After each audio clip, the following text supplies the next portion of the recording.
le sens de la vie chrétienne.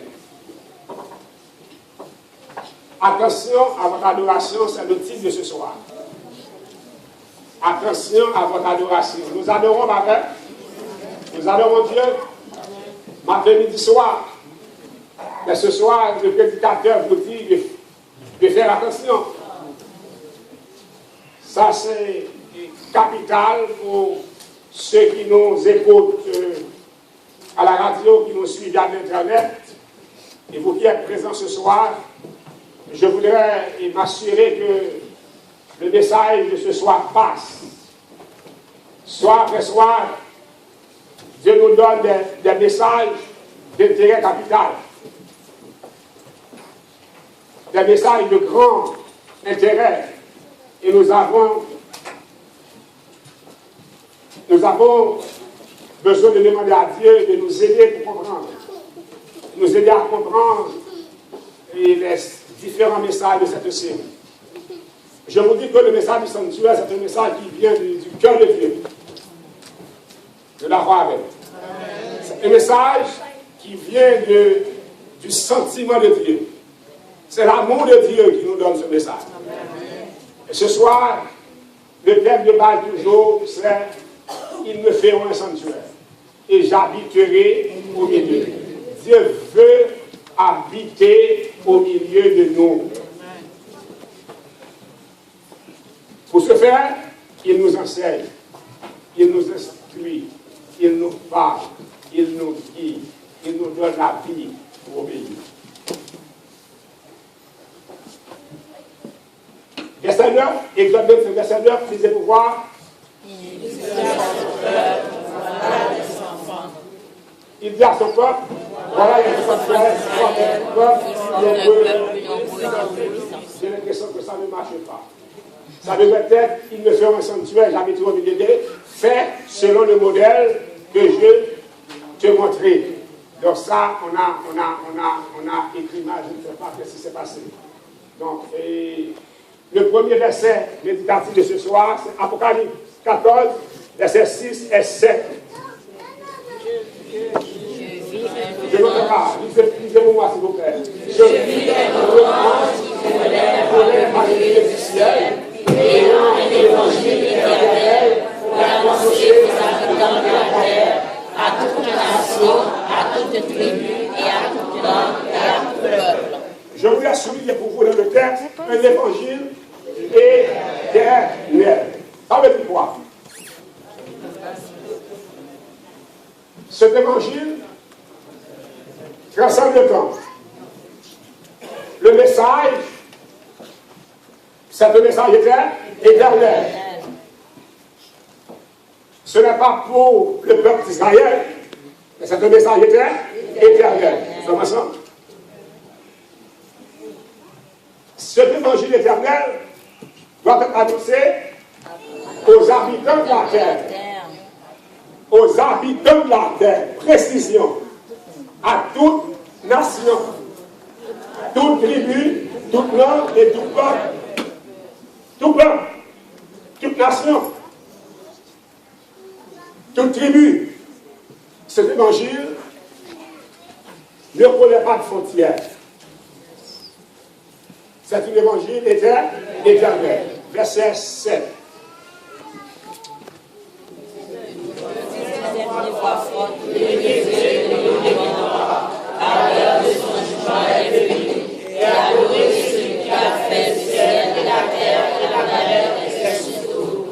Dans l'évangile éternel, il y a une précision que vous devez maîtriser ce soir. Et je reprends mes frères parce que je veux être un bon professeur ce soir.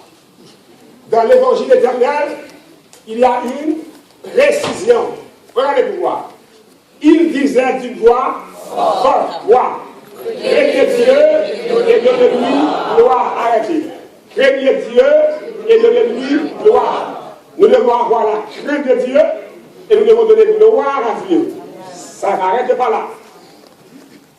Car l'heure de notre jugement est venue. Nous sommes ensemble. Dans l'évangile éternel, il y a une heure, un moment pour le jugement de Dieu. Nous sommes ensemble. Le fait qu'on souligne l'heure de son jugement est venu, cela sous-entend que vous et moi, nous serons par devant le tribunal de Dieu. Nous là, par devant le tribunal de Dieu. Frères et sœurs, bien-aimés mesdames et messieurs, ce soir, un temps est fixé pour le jugement. Avec quoi on fait un jugement? La loi.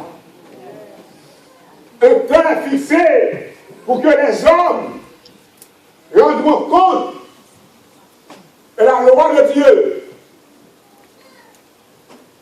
Nous sommes ensemble. C'est là ce soir ma préoccupation. Ma préoccupation, c'est adorer. Nous sommes ensemble. Je viens ce soir pour vous parler de l'adoration. L'adoration marche avec le jugement. L'adoration marche avec le jugement. Adorer qui? Celui qui a créé. Qui? Celui qui a créé le ciel, la terre, la mer. Celui représente qui? Dieu. Si vous dites Dieu, vous dites non. Celui représente le Créateur. En sorte que la vraie adoration est dans le contexte de la création. Quand nous adorons Dieu, nous devons penser qu'il est le Créateur. Le seul élément du christianisme qui nous donne à penser que Dieu est le Créateur, c'est quoi?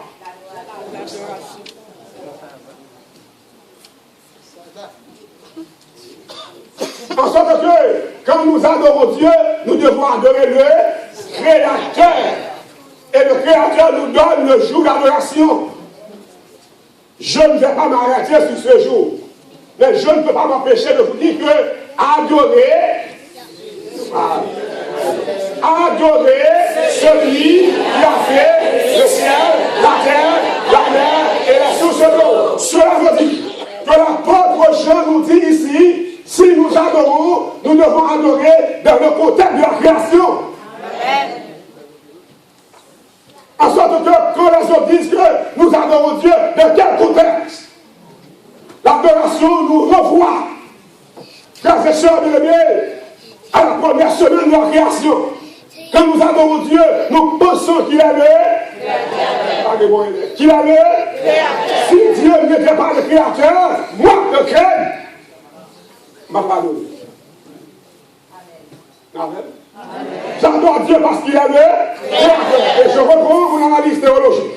L'adoration est dans le contexte de la création. Celui qui adore Dieu en dehors de ce contexte, l'adore mal. Gaspille son temps de l'adoration. Parce que nous adorons le Créateur. Celui qui a tout créé. Celui qui tient les choses à vie. Qui ordonne à l'exil. Nous l'adorons parce qu'il est Dieu. Et si c'est lui est Dieu, il nous dit, ça va. Il nous dit, frères et sœurs bien-aimés, souviens-toi du jour du repos pour le sanctifier. Tu travailles à 6 jours et tu fais à tout le grand.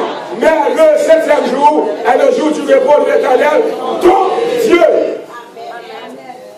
Frères et sœurs bien-aimés, si nous adorons Dieu dans le contexte de l'adoration, il nous dit dans Genèse 2, verset 1 à 3, Dieu acheva au 7e jour son œuvre.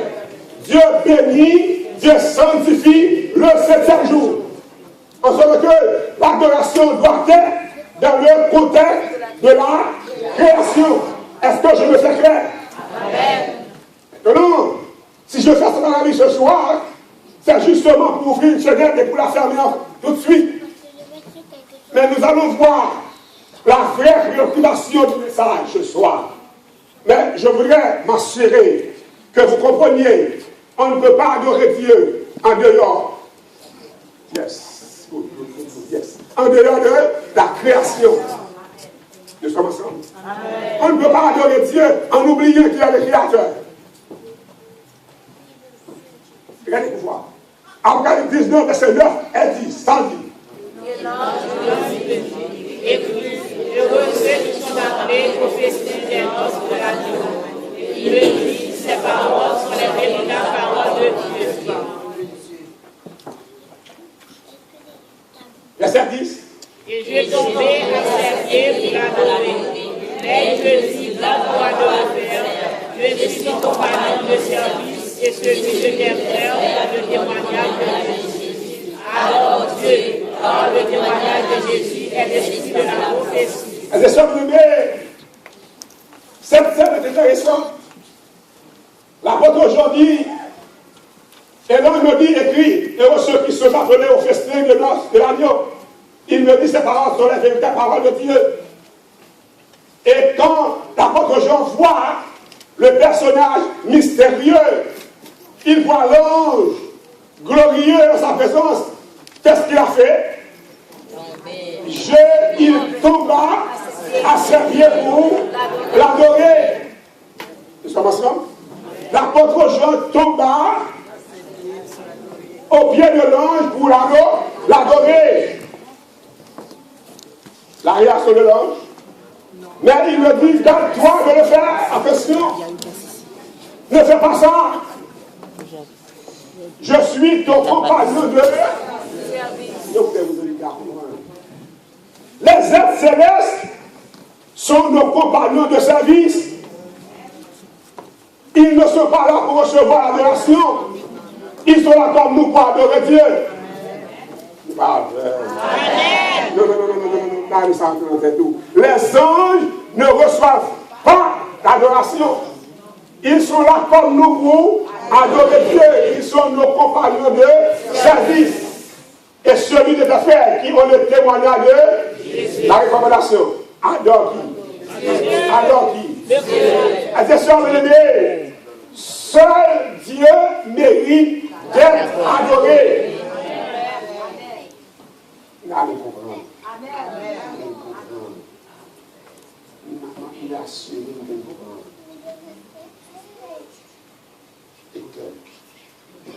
Lévitique 18, verset 1 à 5. Je suis dans le sanctuaire. Allez. Les fils, lisez avec moi.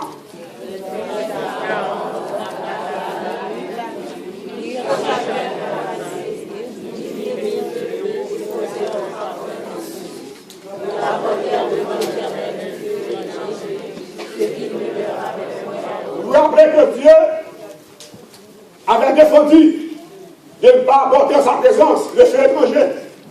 Regardez pour voir, verset 2. Alors, Dieu devant l'Éternel, il est conscient. Nous devant l'Éternel.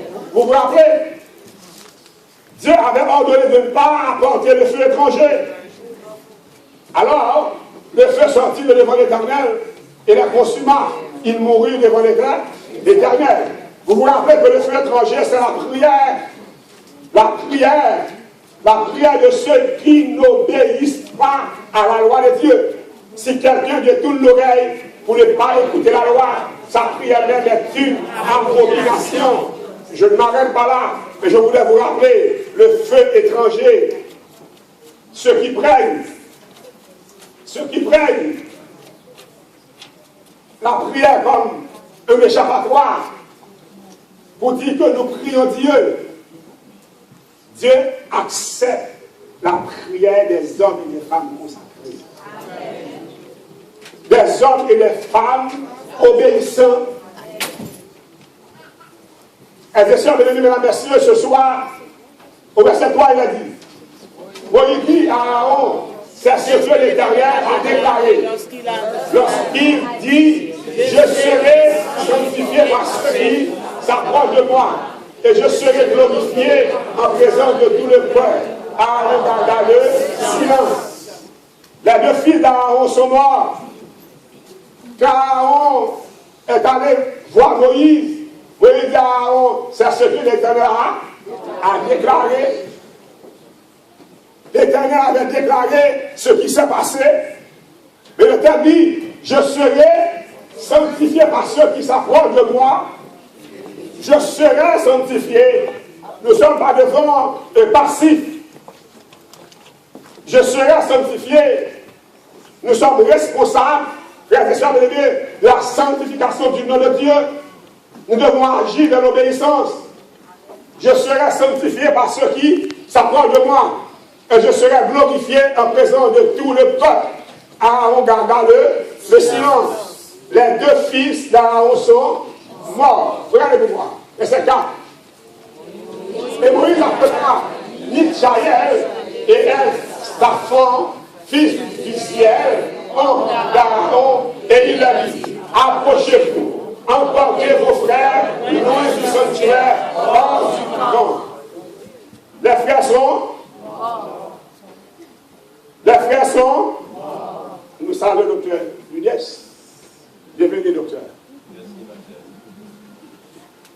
Les fils d'Aaron sont morts. Et on dit que emportez vos frères loin hors du camp. Dans le message du sanctuaire, frères et sœurs bien-aimés, en la présence de Dieu, les morts sont loin. Loin du sanctuaire, hors du camp. Dans le contexte de l'adoration, quand Dieu veut habiter au milieu de ses enfants, donc les morts sont loin de la présence de Dieu. Est-ce que vous comprenez ce que je dis là? Je suis en train de développer un sermon de grande valeur, de grande importance. Je souhaiterais que chacun de vous ici présent comprenne le sermon de ce soir. Approchez-vous, emportez vos frères loin du... Ils me feront un sanctuaire et j'habiterai au milieu d'eux, loin du sanctuaire, hors du camp. Ça, c'est important. Verset 5, regardez-vous voir. Ils s'approchèrent, ils les emportèrent de leur tunique hors du camp, comme Moïse l'avait ordonné. Les morts sont loin du sanctuaire, hors du camp. Dans votre tête, vous devez avoir ça dans votre tête. Écoutez pour voir. Ésaïe, Ecclésiaste 9, verset 4 à 6. Pour tous ceux qui vivent, il y a de l'espérance. Et même un chien vivant vaut mieux qu'un lion mort. Vous comprenez? Dieu est un Dieu d'espérance.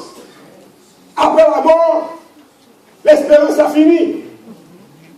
Si vous vivez maintenant, vous devez consolider votre espérance. Après la mort, il n'y a plus d'espérance. On ne peut pas, frères et sœurs bien-aimés, après la mort, vous envoyer au paradis. Amen. Vous ne pouvez pas payer pour détourner le chemin pour aller de l'autre. Le temps de la préparation de notre éternité, c'est le temps de notre vivant.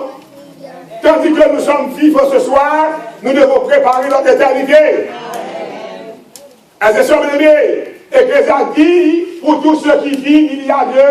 Je n'entends pas, il y a deux. Même le chien vivant, quelle comparaison. Vous appelez ça quoi, les gars? Le roi des animaux, un chien, c'est un chien.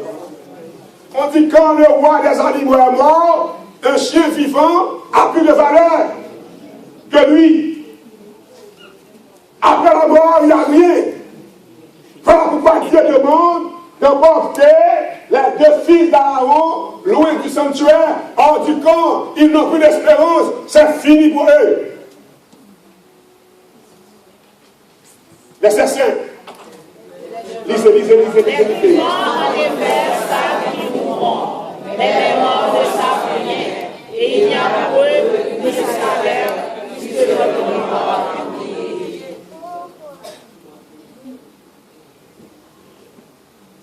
Verset 6.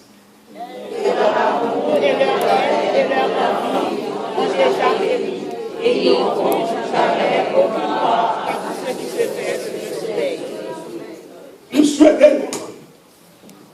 Je souhaite que vous compreniez les deux versets. Le 5 dit que les vivants en effet savent qu'ils mourront. Ça veut dire que les vivants vivent dans la conscience. Ils savent qu'ils mourront, mais Les morts ne savent rien. Regardez mal le texte, mais Les morts ne savent rien. il n'y a pour eux plus que leur mémoire. Ils n'ont plus de mémoire. Ils ne se rappellent de rien. Il n'y a plus de salaire pour les morts. En sorte que si vous voulez construire votre éternité, c'est pendant votre vivant. Dites amen, frères et sœurs. C'est pendant votre vivant.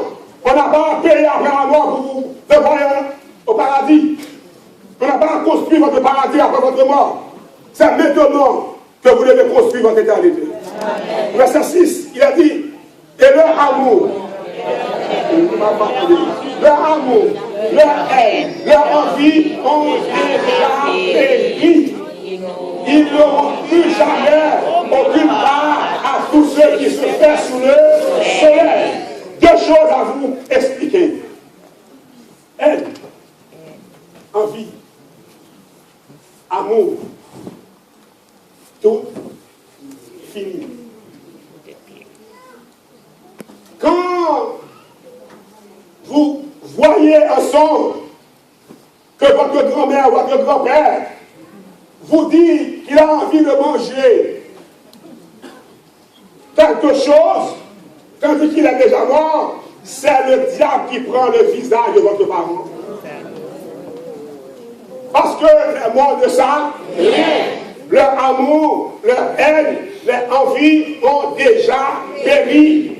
En sorte que ce soir, la première grande vérité que vous devez maîtriser, c'est qu'après la mort, il n'y a pas de vie, il n'y a pas d'espérance, il n'y a pas d'intervention. On doit venir me dire que mon grand-père veut manger ceci, cela. C'est leur affaire, c'est son affaire à lui. S'il veut manger quelque chose, qu'il laisse sa tombe et ça va faire ce qu'il a fait lui-même.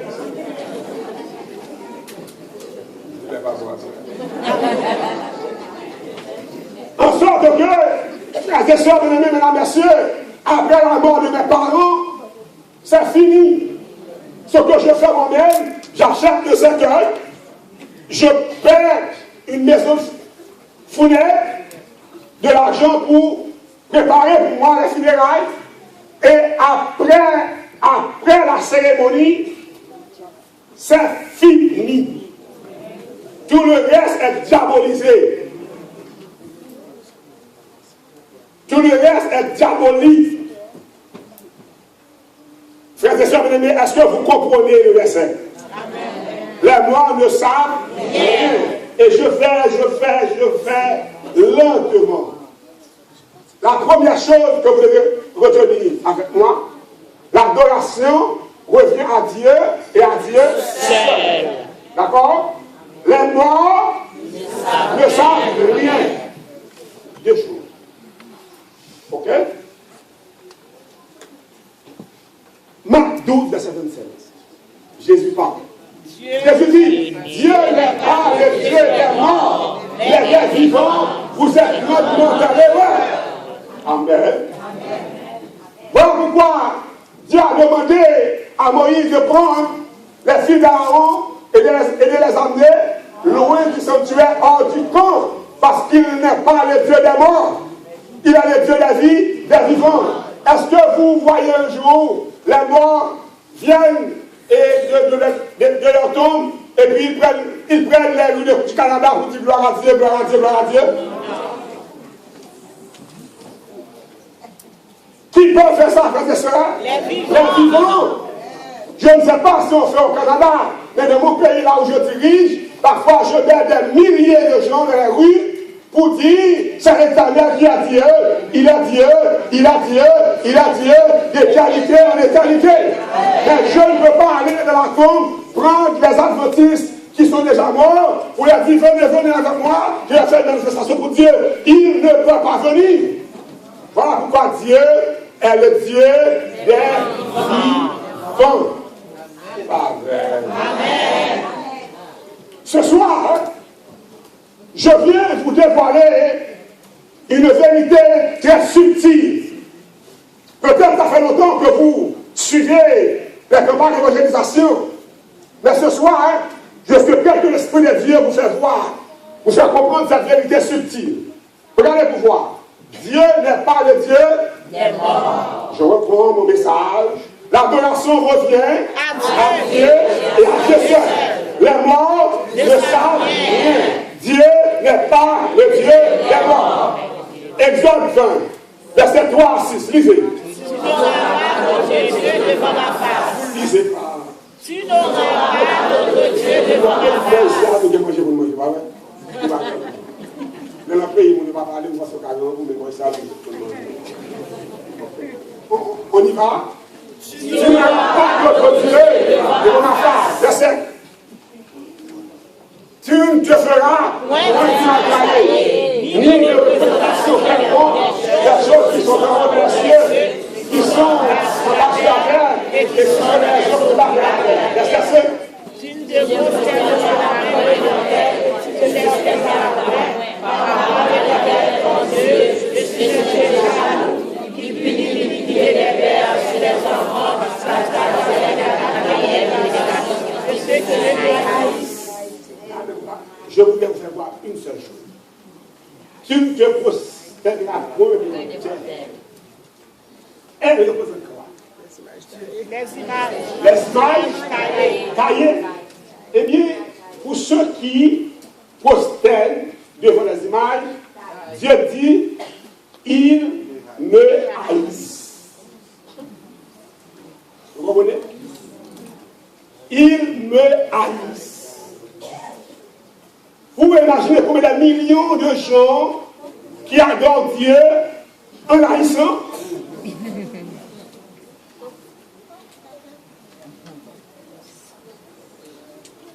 Vous imaginez, frères et sœurs, des millions de frères et sœurs qui adorent Dieu en piétinant sa parole?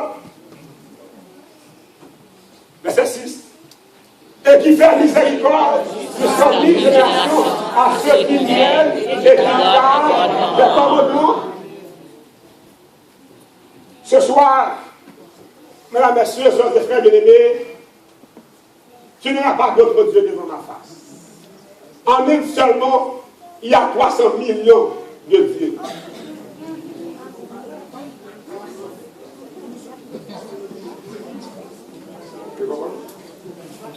Et tu n'as pas d'autre Dieu devant.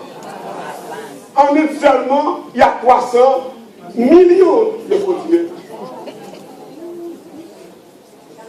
En sorte que ce commandement est noyé. Ce commandement est oublié totalement. On ne lit même pas ça.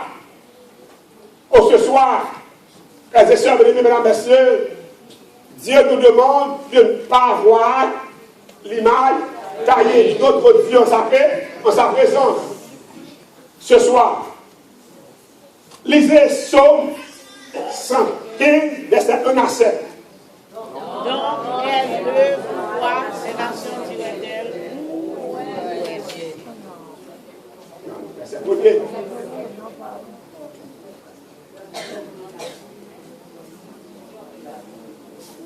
C'est vrai, ne pas à nous, pour l'éternel, ne pas à nous, mais à cause de notre gloire, à cause de ta beauté, à cause de ta fidélité. Verset 2. Pourquoi la nation dit-elle? Donc, notre Dieu, verset 3, notre Dieu est au ciel, il fait tout ce qu'il fait. Ma première précision, mon Dieu, il est au ciel. Amen. Je ne sais pas où se trouve votre Dieu, mais le mien est au ciel. Est-ce que votre Dieu est au ciel? Amen. Non seulement mon Dieu est au ciel, mais il fait tout ce qu'il veut. Verset 4. Les idoles sont de l'argent et de l'or. Elles sont l'ouvrage de la main des hommes. Les idoles que vous voyez, la Bible nous dit, elles sont l'ouvrage de la main des hommes. Qu'est-ce que ça veut dire? Les idoles sont confectionnées à les hommes. Je me fais clair? Est-ce que c'est moi qui me fais clair ou de la Bible se fait clair? La Bible. Parfois, on va regarder la Bible. On va regarder comme dans le fleurs que vous voyez sont confectionnées par les hommes. Verset 5.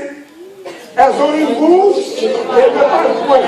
Elles ont des yeux et ne parlent point. Une bouche et ne parlent point. Des yeux et ne voient. Je ne sais pas trop